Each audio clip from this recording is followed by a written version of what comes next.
Assalamualaikum warahmatullahi wabarakatuh. Halo anak-anak, gimana kabarnya? Semoga semua dalam keadaan sehat ya. Sudah siapkah kamu belajar bersama ibu hari ini? Jangan lupa, sebelum belajar berdoa dulu.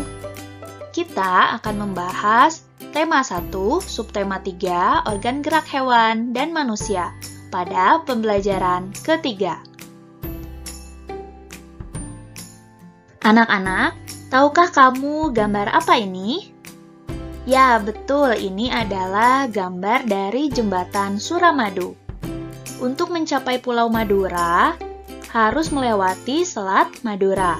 Namun, berkat kemajuan perkembangan nasional telah dibangun jembatan Suramadu yang melintasi Selat Madura dan menghubungkan Surabaya dengan Madura. Dengan demikian, untuk mencapai Pulau Madura, bisa melalui perjalanan darat.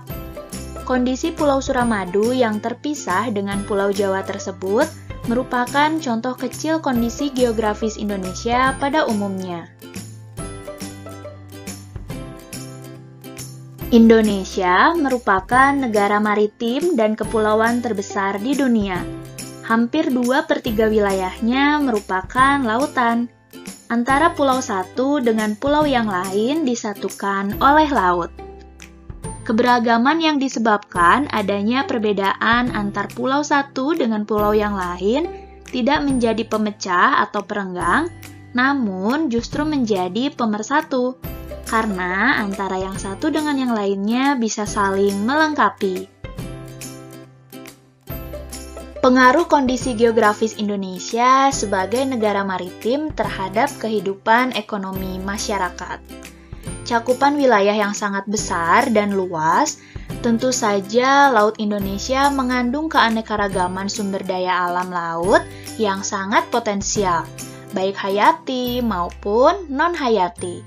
Sumber daya alam laut tersebut antara lain ikan, terumbu karang, dengan kekayaan berbagai biologi yang bernilai ekonomi tinggi.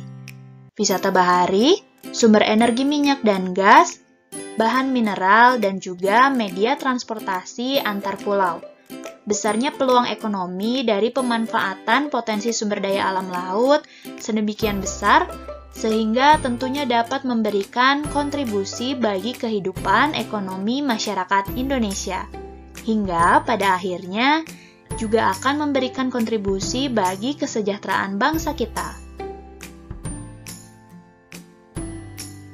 Anak-anak, ada banyak sekali contoh pekerjaan yang berkaitan dengan pemanfaatan sumber daya laut. Contohnya nelayan, petani garam, petambak, sewa perahu, wisata bawah laut, dan juga petani rumput laut.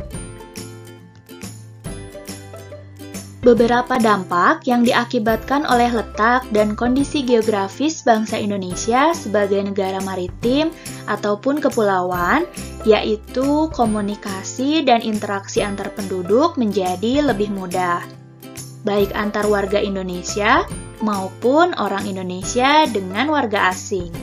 Kedua, terjadinya pembaharuan, pencampuran atau peleburan nilai-nilai antar pulau dan antar negara. Ketiga, munculnya perkampungan-perkampungan etnis tertentu seperti pecinan dan kampung Arab.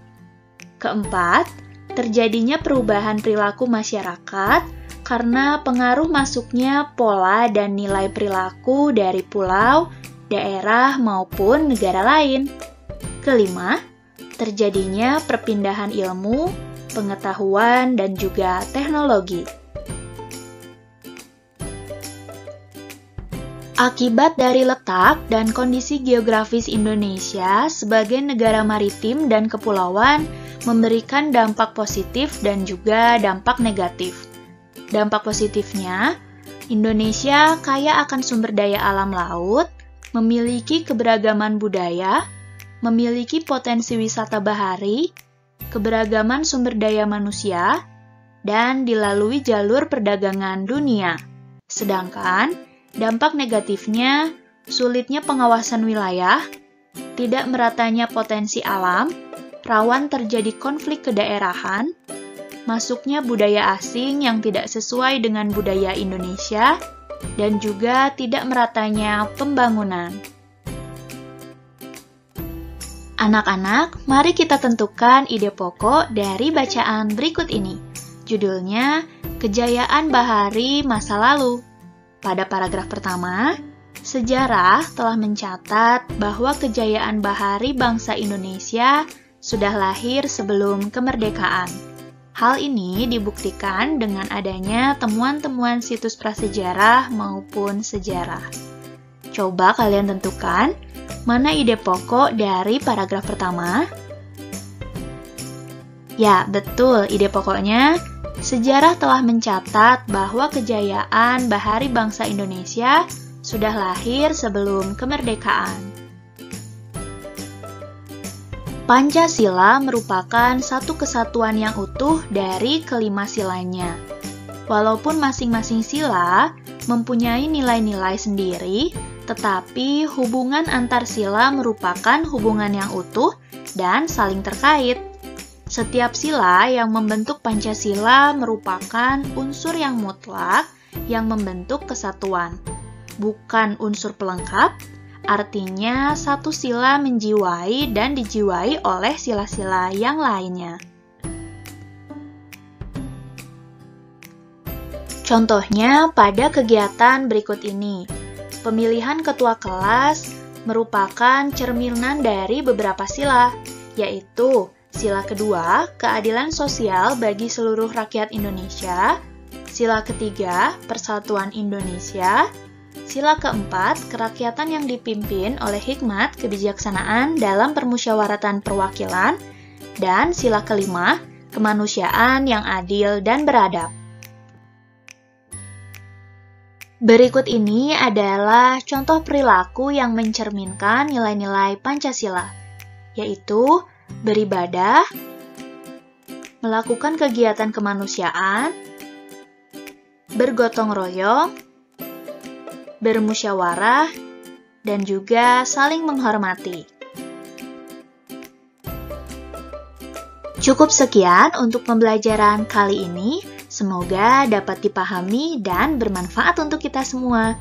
Wassalamualaikum warahmatullahi wabarakatuh.